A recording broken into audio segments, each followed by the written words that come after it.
Mesdames, Messieurs, chers compatriotes, vendredi, un professeur d'un collège de France a été assassiné de manière atroce, ajoutant son nom et son visage à la longue et éprouvante liste des suppliciés et martyrs français de l'islamisme. Cette idéologie criminelle qui tue désormais de manière régulière dans notre pays.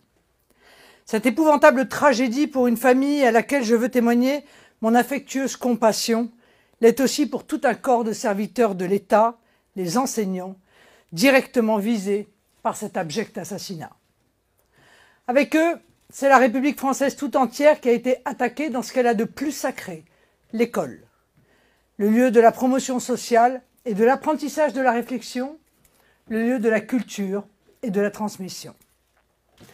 L'école, asile inviolable et sacré que le ministre républicain Jean Zay voulait à juste titre soustraire de la querelle des hommes. Plus largement, c'est la nation française tout entière qui a été frappée.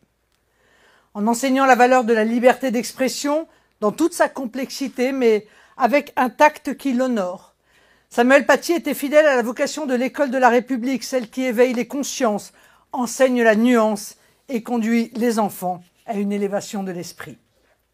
C'est là le rôle de l'enseignant. À côté des savoirs, amener les enfants à une capacité de critique et donc de jugement pour en faire des êtres éclairés et autonomes, des citoyens libres et réfléchis. C'est une raison supplémentaire pour chercher à comprendre si et dans quelles conditions ce professeur consciencieux a pu être abandonné par sa hiérarchie, livré à la vindicte de fanatiques religieux par certains de ses propres collègues et laissé sans protection par l'État. Ces comportements indignes qui rendent ces personnes complices du lynchage qu'il a subi et peut-être même de son assassinat ne doivent plus pouvoir se reproduire. Il faudra aussi comprendre les défaillances administratives et les responsabilités personnelles éventuelles des agents de l'État ou de services qui ont permis l'admission en France de l'assassin et de sa famille dont on savait qu'elle était liée aux terroristes tchétchènes. Personne ne peut admettre que pour la justice, l'état de droit puisse signifier la neutralisation des prérogations publiques et la déliquescence du droit, la mise en danger de la vie d'autrui et les atteintes à l'intérêt national. Pour faire la lumière sur ces faits et sur les responsabilités, je demande la mise en œuvre immédiate d'une commission d'enquête. Pour rendre hommage à M. Paty, j'ai tenu à aller me recueillir sur le lieu de son supplice. Et je demande que de nombreux établissements scolaires de France puissent porter son nom et ainsi honorer son engagement républicain. Dans son article 10, la Déclaration des droits de l'homme et du citoyen de 1789 reconnaît la liberté d'opinion et le texte ajoute « même religieuse ». Indirectement, ce texte fondateur de nos libertés publiques place donc la religion au rang des opinions, ce qui la rend, comme toute opinion dans notre société, naturellement sujette à critique. C'est pourquoi notre société qui ne reconnaît aucune religion d'État ignore la notion même de blasphème qui relève donc d'une appréciation religieuse. Ces valeurs, celles de la liberté d'analyse, de jugement ou d'expression, une expression même potentiellement choquante quand il s'agit par exemple de caricatures par nature peu respectueuses, sont celles de notre République.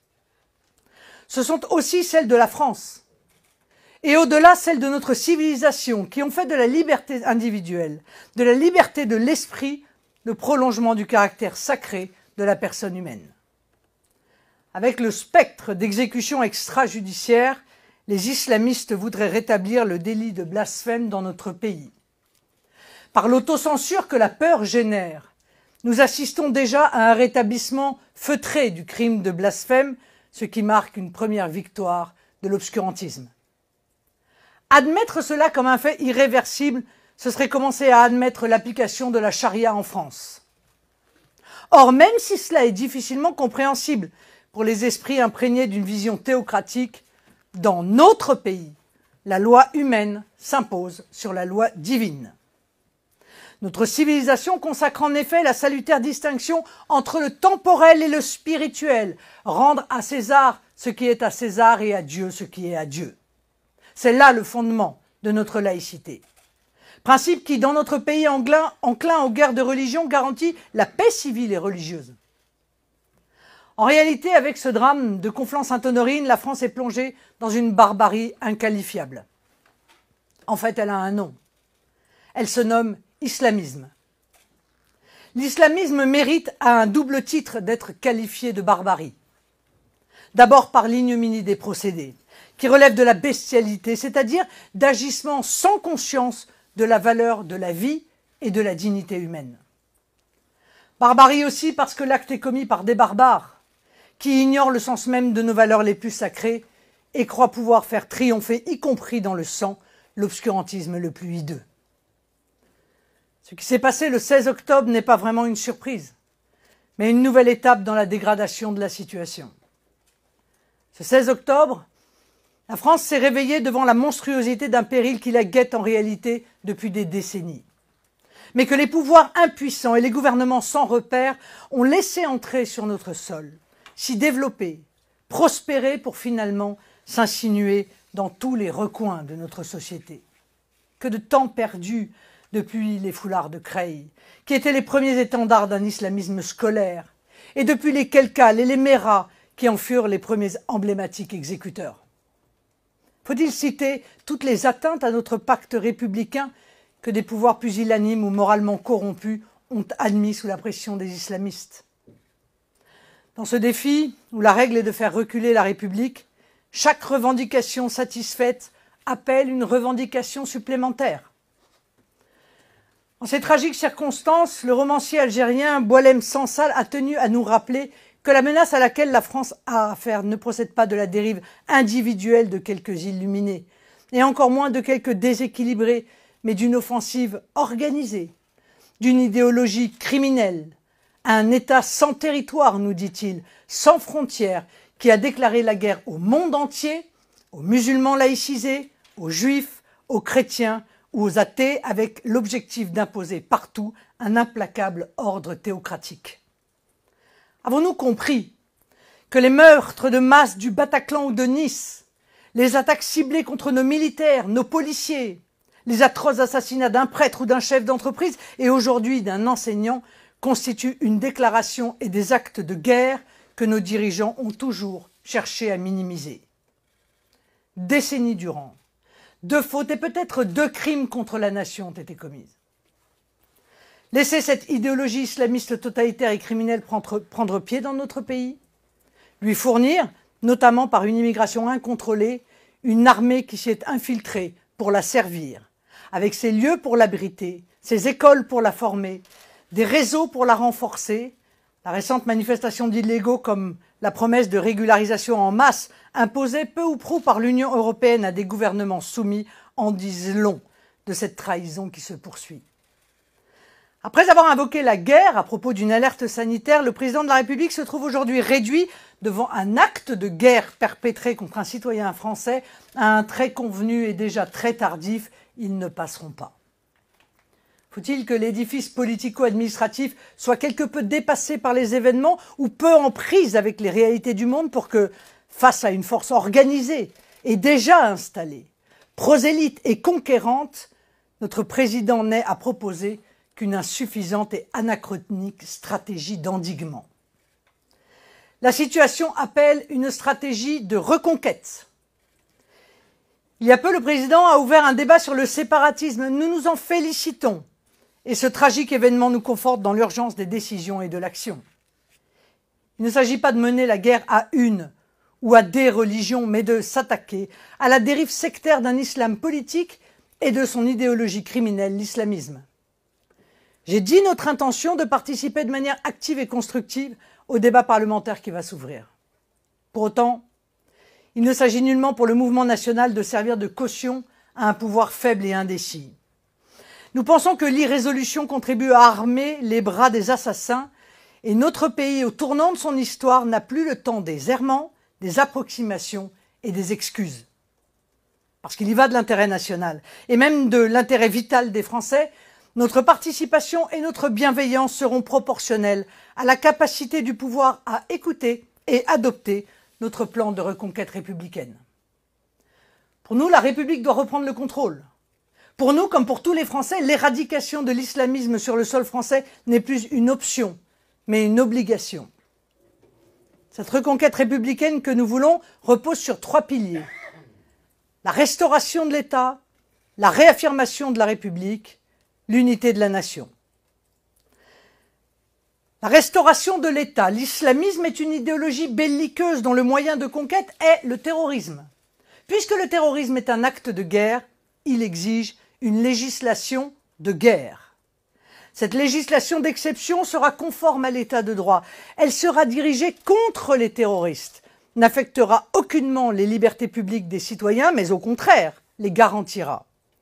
Procédures policières et judiciaires spécifiques, possibilités de surveillance étendue, régime carcéral spécifique. L'État, par l'action de toutes ses administrations, doit être le garant des valeurs républicaines. À ce titre, ces services doivent être débarrassés de toute présence ou toute influence islamiste qui pourrait exister en son sein. Plus aucune complaisance directe ou indirecte de l'administration, comme on l'a vu lors de l'attentat de la préfecture de police de Paris ou dans le drame de Conflans, ne doit être admise. La responsabilité pénale des fonctionnaires défaillants ou complaisants doit pouvoir être engagée avec des révocations à la clé. L'État doit se réarmer moralement et matériellement. Renforcement des moyens de police nationale et municipale, comme de la gendarmerie, corps militarisé parfaitement adapté à ces situations. Évolution de la légitime défense, armement obligatoire des polices municipales, renforcement des moyens de justice, création de centres pénitentiaires adaptés. L'État doit mettre en cohérence toutes ses actions, ses rapports avec les cultes, comme sa politique étrangère, ses programmes scolaires, comme ses formations dans les écoles d'administration, sa politique de subvention, comme son contrôle des collectivités territoriales. Aucune faction religieuse ne doit pouvoir imposer de revendications exorbitantes.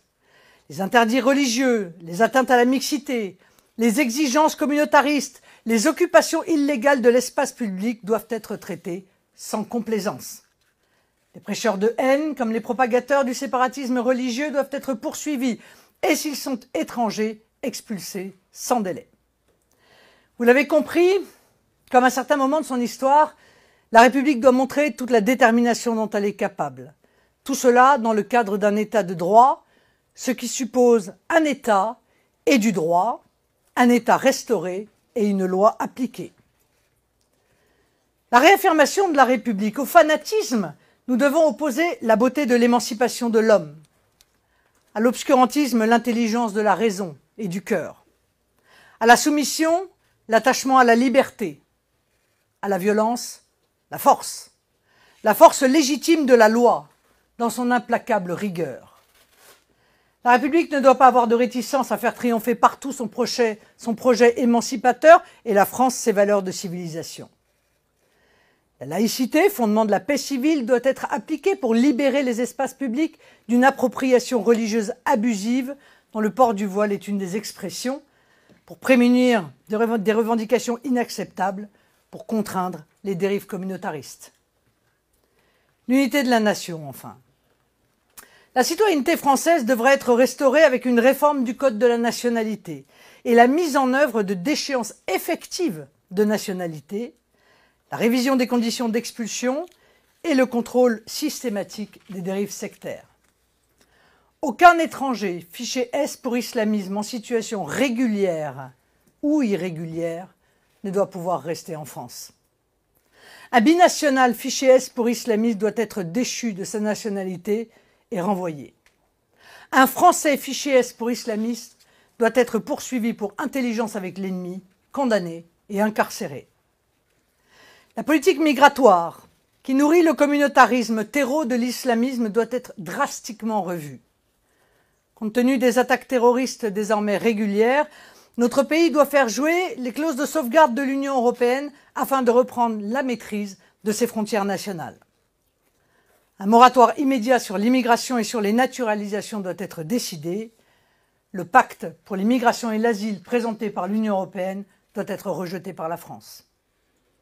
L'école doit redevenir le lieu où s'enseigne l'amour de la France et le respect des Français.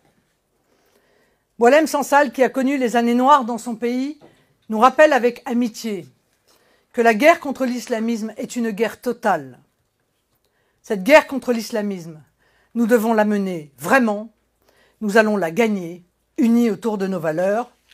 Honneur à Samuel Paty, vive la République, vive la France. Je vous remercie.